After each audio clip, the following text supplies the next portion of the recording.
Hello, everybody, and welcome back to another Marvel Crisis Protocol roster building. I guess episode, whatever we're gonna call it, but another roster building video.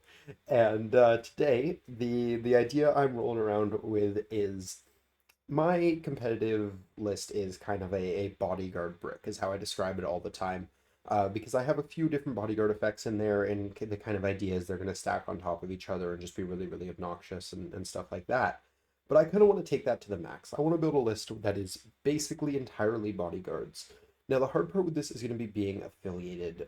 So we're going to see what kind of our options are here based on just all of the characters with bodyguard and bodyguard style abilities in the game, and then we're going to start to narrow things down, and we might have to take some out to make sure we can be affiliated. I'm also not 100% sure that the number is going to work out to exactly 10. There might be more than that, there might be less. So we're going to see. We're just going to kind of go through the list and pick out all of the characters that we know have some sort of bodyguard ability. So right out the gate, we got Black Bolt. He's got a one cost bodyguard, which is really cool.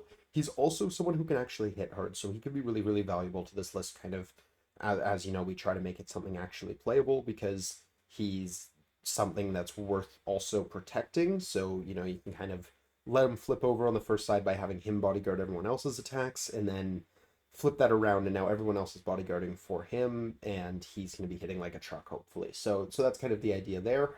So that's one that's useful. And then, of course, we have original Steve Rogers. He's probably the leader we're going to end up going with because, I mean, he's going to make everybody's bodyguard abilities cheaper. He's a bodyguard himself, and he's a leader. And I know of at least one more Avengers character we'll be able to throw in here. So that's two right out the gate here. I think Black Dwarf also has a taunt. So just for the sake of throwing everyone in, we'll throw him in as well. I don't know if he'll make the final cut, but he is another model that can kind of hit hard. So maybe there's some value in that one.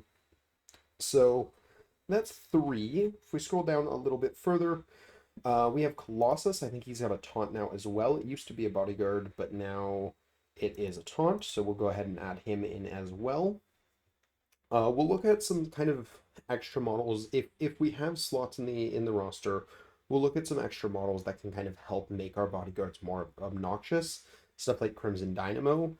But right now we're gonna leave him out just because we're gonna start with all of the bodyguards purely. So scrolling down here a little bit more, I don't think Drax has one. I feel like he should, but he doesn't. No, he doesn't. So we're not gonna worry about him right now. Scrolling down a little bit further, Gwen's another one that's a really good kind of inclusion for once we start looking at models that are going to assist those bodyguards a little bit more. Rocket and Groot is a funny idea, but not quite what we're going for there because they can only do it for Rocket's attacks or go into Groot instead. Honey Badger has a taunt and, you know, is a two threat, so that's a great inclusion right there. So we'll go ahead and add in Honey Badger. Iron Fist, because of Heroes for Hire, I think is worth putting on the list. Similarly, we will be adding Venom when we get there. So just scrolling through a little bit more here. There's Luke Cage. There he is. Very, very obvious inclusion here. He's got Heroes for Hire. He's also got a taunt, so he makes perfect sense for this kind of list. Scrolling down a little bit further here. Next up, we have Okoye, who we talked about last week during our character spotlight. Obviously, two threat bodyguard is going to make the bodyguard brick list because that just makes sense.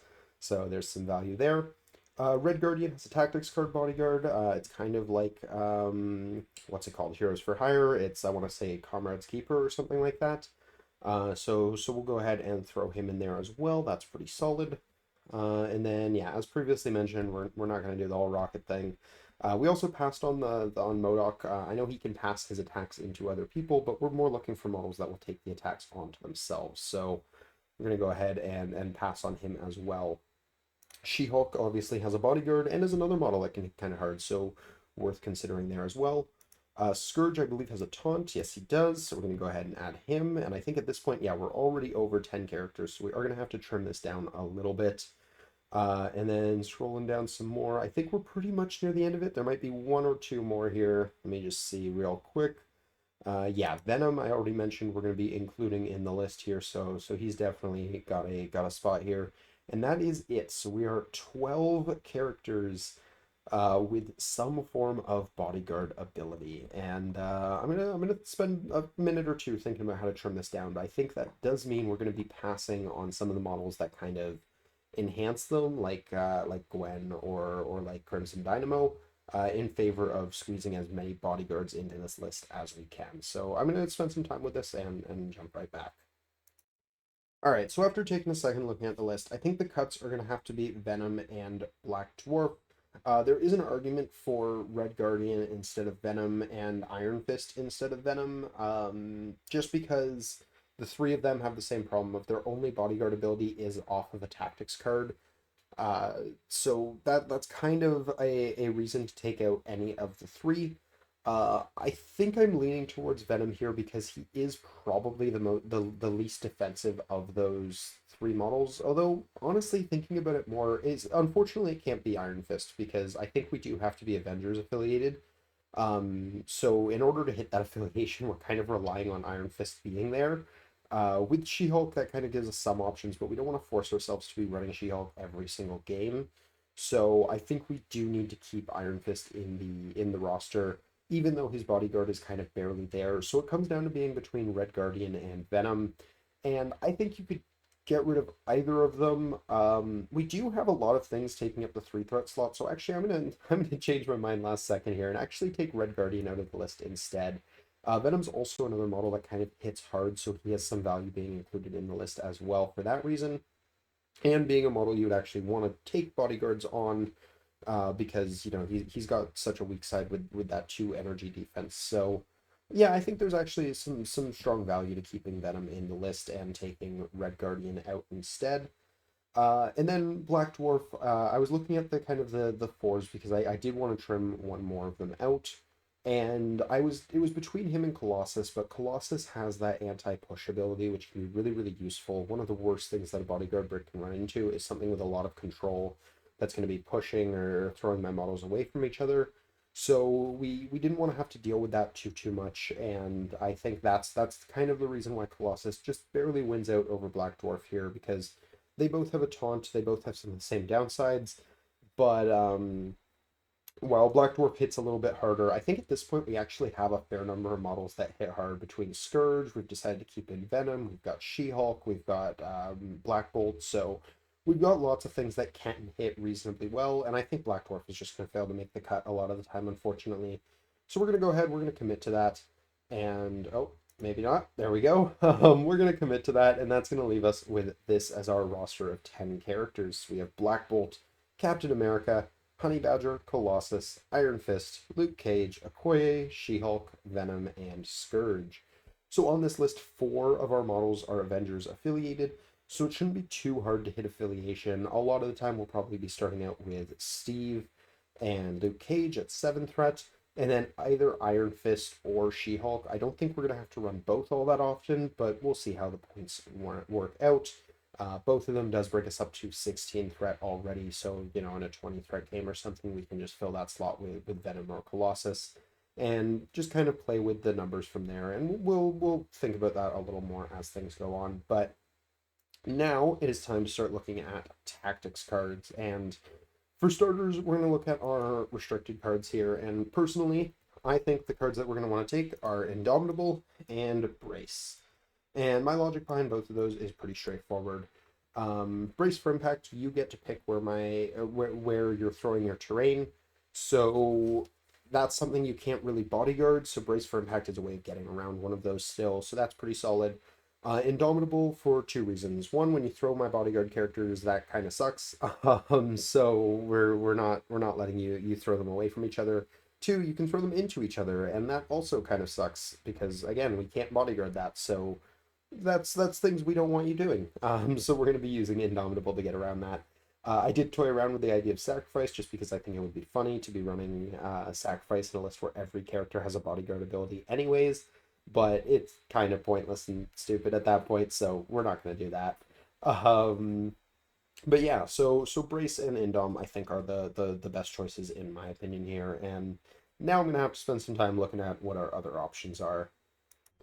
Okay, so we've got a couple ideas here. First of all, Battle Plan. This is Steve Rogers' card, and it's an area around him where he can remove special conditions, remove damage, or bump in the night models.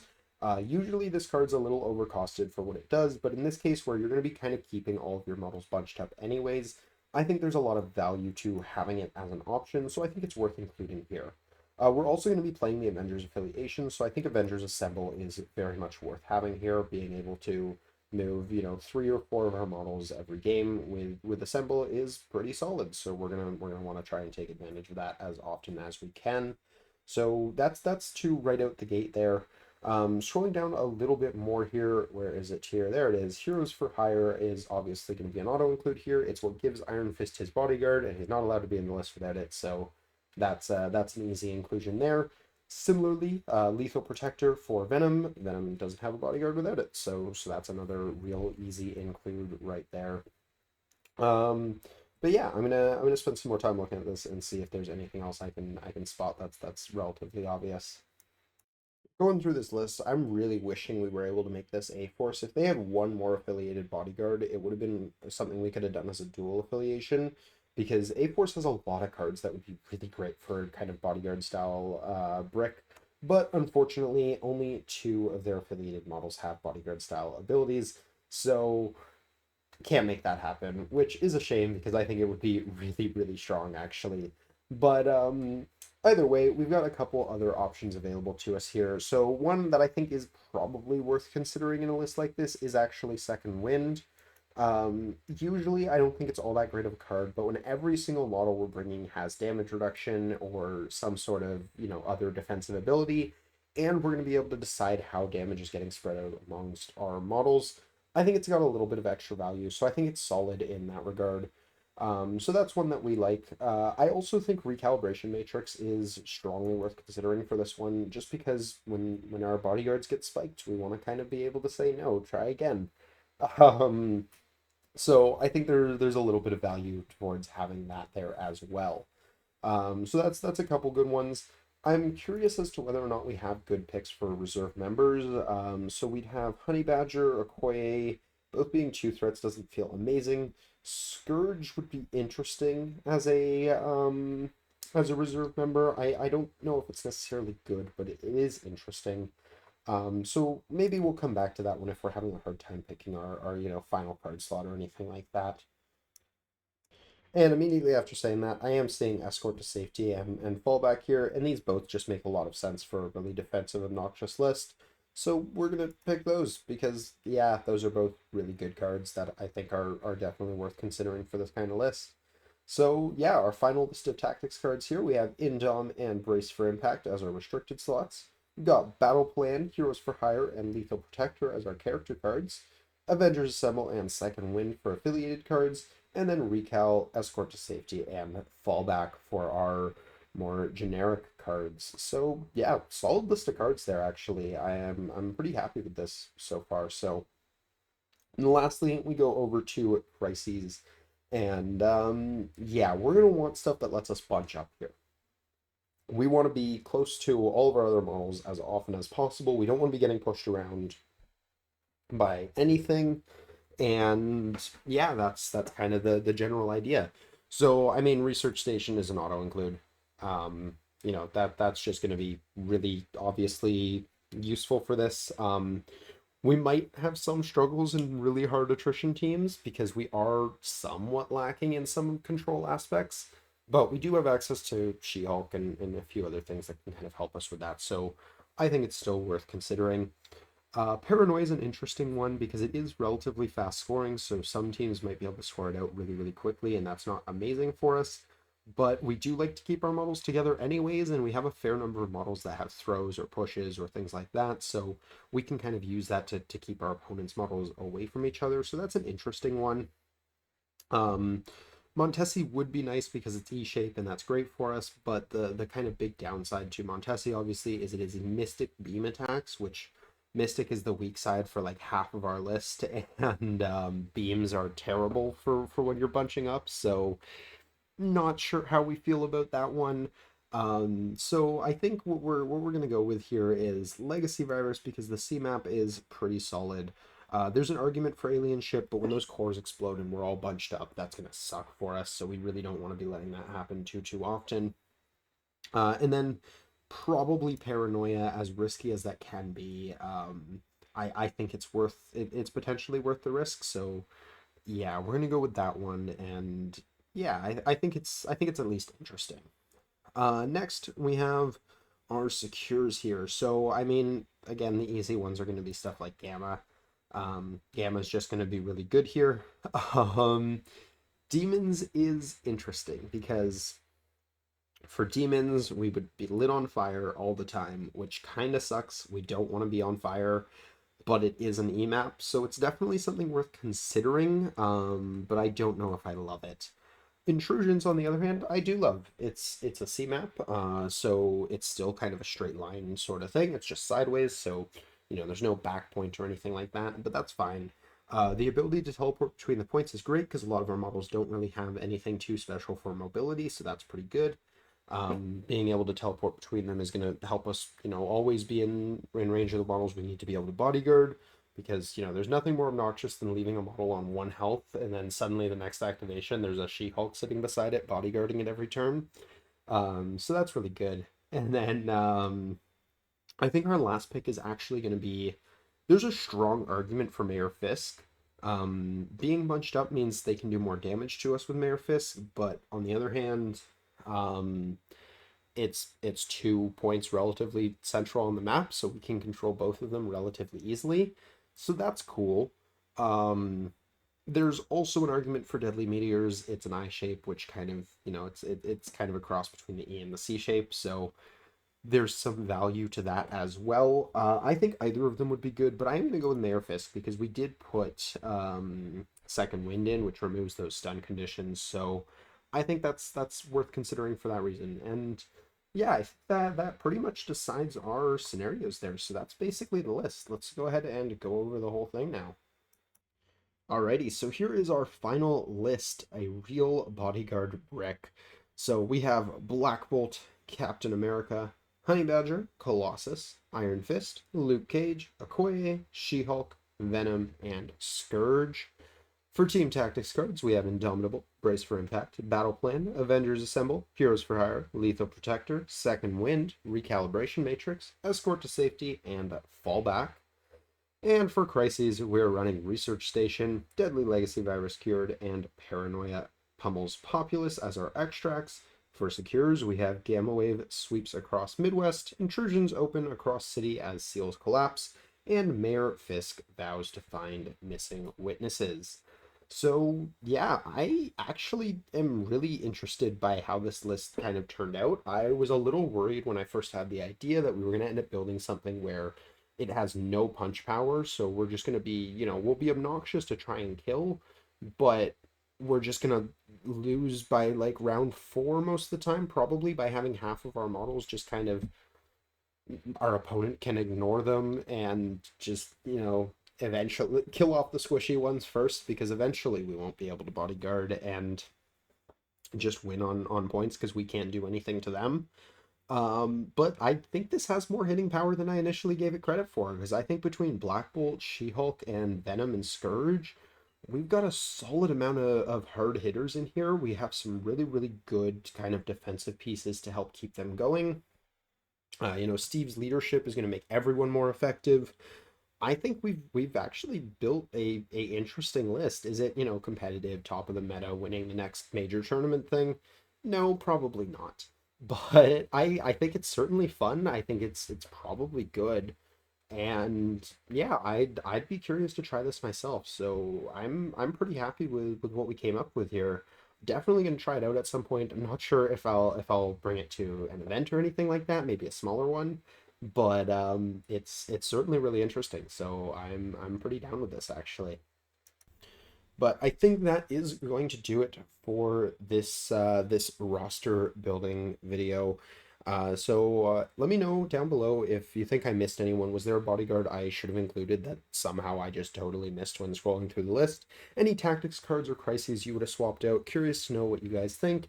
And I reserve the right to make changes to these lists anytime when I decide to actually play them.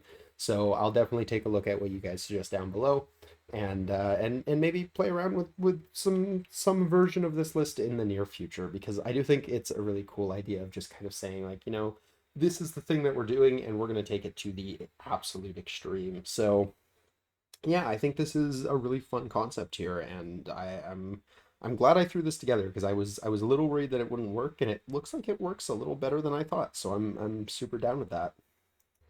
But as far as my end goes, that is going to do it for this video. So I hope you guys enjoyed. If you did, please do drop a like down below. Subscribe if you're new to the channel. We do these and or character spotlights every Wednesday. I was about to say Saturday for some reason. And then on Sundays, we have battle reports and things like that. So if you like either of those things, feel free to join on in. And yeah, there's plenty of that available and more to come. So that's going to do it for me, though. Once more, I hope you guys enjoyed. And until next time, have a great day, everybody. Peace.